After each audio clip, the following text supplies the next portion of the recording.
ವಾಲ್ಮೀಕಿ ಅಭಿವೃದ್ಧಿ ನಿಗಮದ 100 ಕೋಟಿ ರೂಪಾಯಿ ಅಕ್ರಮ ಹಣ ವರ್ಗಾವಣೆ ಪ್ರಕರಣದ ಪ್ರಮುಖ ಆರೋಪಿ ಬಿ ನಾಗೇಂದ್ರ ಅವರನ್ನ ಮತ್ತೆ ಸಚಿವ ಸಂಪುಟಕ್ಕೆ ಸೇರಿಸಿಕೊಂಡಿರುವುದು ರಾಜ್ಯ ರಾಜಕಾರಣದಲ್ಲಿ ಕಿಚ್ಚು ಹೊತ್ತಿಸಿದೆ.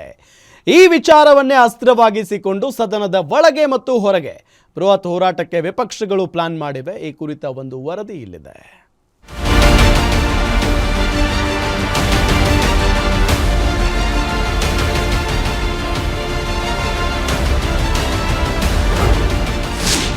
ಕಳಂಕಿತ ಸ್ಥಾನದಲ್ಲಿರೋ ನಾಗೇಂದ್ರ ವಜಾಕ್ಕೆ ವಿಪಕ್ಷಗಳ ಆಗ್ರಹ. ಬಿಜೆಪಿ ನಾಯಕರಿಗೆ ಗೃಹ ಸಚಿವ ಪ್ರಿಯಾಂಕ್ ಖರ್ಗೆ ಕೌಂಟರ್. ಬಿ ನಾಗೇಂದ್ರ ಅವರನ್ನ ಮತ್ತೆ ಸಚಿವ ಸಂಪುಟಕ್ಕೆ ತೆಗೆದುಕೊಂಡಿರೋದು ಈಗ ರಾಜ್ಯ ರಾಜಕೀಯದಲ್ಲಿ ಅಗ್ನಿ ಪರೀಕ್ಷೆಗೆ ನಾಂದಿ ಹಾಡಿದೆ. ಸಿಬಿಐ ಚಾರ್ಜ್ ಶೀಟ್ನಲ್ಲಿ ಹೆಸರಿದ್ದರೂ ನಾಗೇಂದ್ರ ಅವರನ್ನ ಸಂಪುಟಕ್ಕೆ ಸೇರಿಸಿಕೊಳ್ಳುವ ಮುಖೇನ ಕಾಂಗ್ರೆಸ್ ಸರ್ಕಾರ ಇಡೀ ರಾಜ್ಯಕ್ಕೆ ದೊಡ್ಡ ಅಗೌರವ ತಂದಿದೆ ಅಂತ ಬಿಜೆಪಿ ಕಮಲ ಪಡೆ ಸಿಕ್ಕಾಪಟ್ಟೆ ವಾಗ್ದಾಳಿ ನಡೆಸಿದೆ. ಸಚಿವ ಸ್ಥಾನ ಸಿಗದಿದ್ರೆ ಮಾಧ್ಯಮಗಳ ಮುಂದೆ ನಿಜಾಂಶ ಬಯಲು ಮಾಡೋದಾಗಿ ನಾಗೇಂದ್ರ ಬೆದರಿಕೆ ಹಾಕಿದ್ದರು.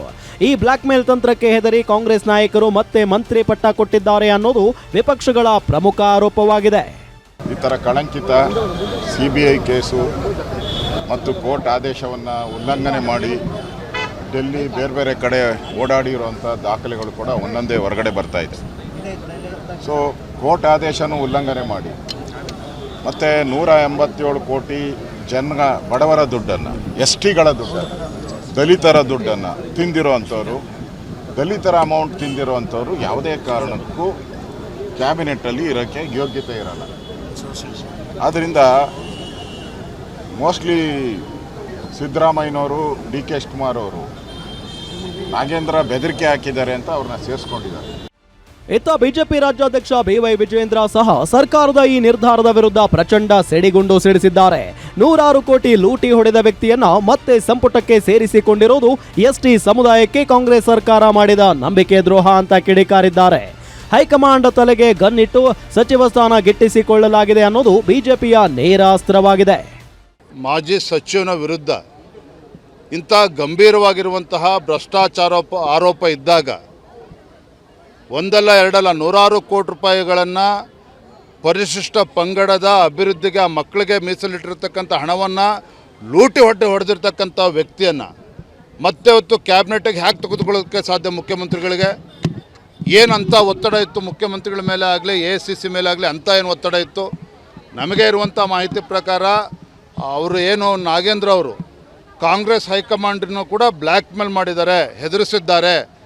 ನಾವು ಸತ್ಯವನ್ನೆಲ್ಲವೂ ಕೂಡ ಮಾಧ್ಯಮದಿಂದ ಬಿಚ್ಚಿಡಬೇಕಾಗ್ತದೆ, ನನ್ನನ್ನು ಕ್ಯಾಬಿನೆಟ್ ತೆಗೆದುಕೊಳ್ಳದೇ ಇದ್ದರೆ ಈ ರೀತಿ ಬೆದರಿಕೆ ಹಾಕಿದ್ದಾರೆ ಅನ್ನೋ ಮಾಹಿತಿ ಕೂಡ ಕಾಂಗ್ರೆಸ್ ವಲಯದಲ್ಲಿ ಚರ್ಚೆ ಆಗ್ತಾ ಇದೆ. ವಿಪಕ್ಷಗಳ ಈ ಸರಣಿ ವಾಗ್ದಾಳಿಗೆ ಆಡಳಿತಾರೂಢ ಕಾಂಗ್ರೆಸ್ ಕೂಡ ಅಷ್ಟೇ ಖಾರವಾಗಿ ತಿರುಗೇಟು ನೀಡಿದೆ. ಗೃಹ ಸಚಿವ ಪ್ರಿಯಾಂಕ್ ಖರ್ಗೆ ಬಿಜೆಪಿಯ ಆರೋಪಗಳನ್ನು ಸಂಪೂರ್ಣವಾಗಿ ತಳ್ಳಿ ಹಾಕಿದ್ದು, ಯಾವ ಕೋರ್ಟ್ನಲ್ಲಿ ನಾಗೇಂದ್ರ ಕಳಂಕಿತ ಅಂತ ಸಾಬೀತಾಗಿದೆಯಾ ಅಂತ ಪ್ರಶ್ನಿಸಿದ್ದಾರೆ. ಅಷ್ಟೇ ಅಲ್ಲದೆ ಬಿಜೆಪಿಯ ನಾಯಕರ ಮೇಲಿರುವ ಪ್ರಕರಣಗಳನ್ನು ಕೆದಕಿ ತಿರುಗೇಟು ನೀಡಿದ್ದಾರೆ. ಯಾವ ಕೋರ್ಟಲ್ಲಿ ಅವರು ಕಳಂಕಿತರಂತ ತೀರ್ಮಾನ ಆಗಿದೆ?